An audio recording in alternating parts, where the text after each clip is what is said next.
মাতালিন নুজুম ইউহতাদা বিহা ফি যুলুমাতিল বাররি ওয়াল বাহর ইলা আখির হাদিস। আল্লাহ রাসূল বলেন ওই আকাশের তারকার মতই হলো হক্কানি উলামা।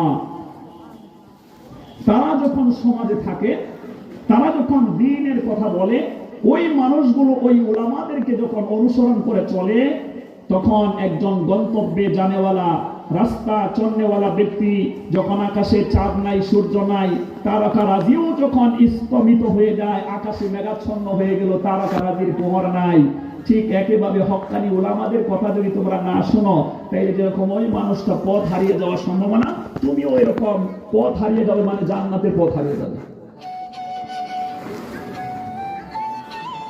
এখানেও আলিমের প্রশংসা করা হলো। কথা শুনতেছেন? কথা শুনতেছেন? এখন আরেকটা হাদিস শুনেন।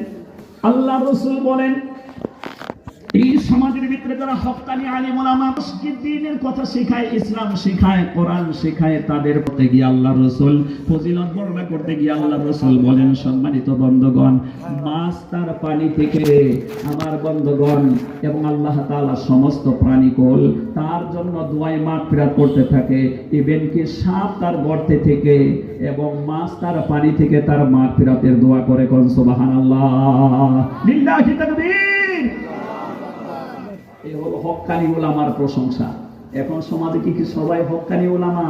না, আলিম নামের জালিম আছে। এই মুসলমান কথা কয় না কেন? সমাজে আলিম নামের জালিম আছে।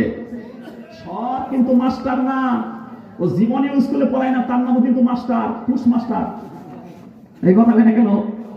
সকলেই ড্রাইভার না, জীবনেও গাড়ি চলে না, তাও তাকে ড্রাইভার বলে, স্ক্রু ড্রাইভার। কথা কয় না কেন?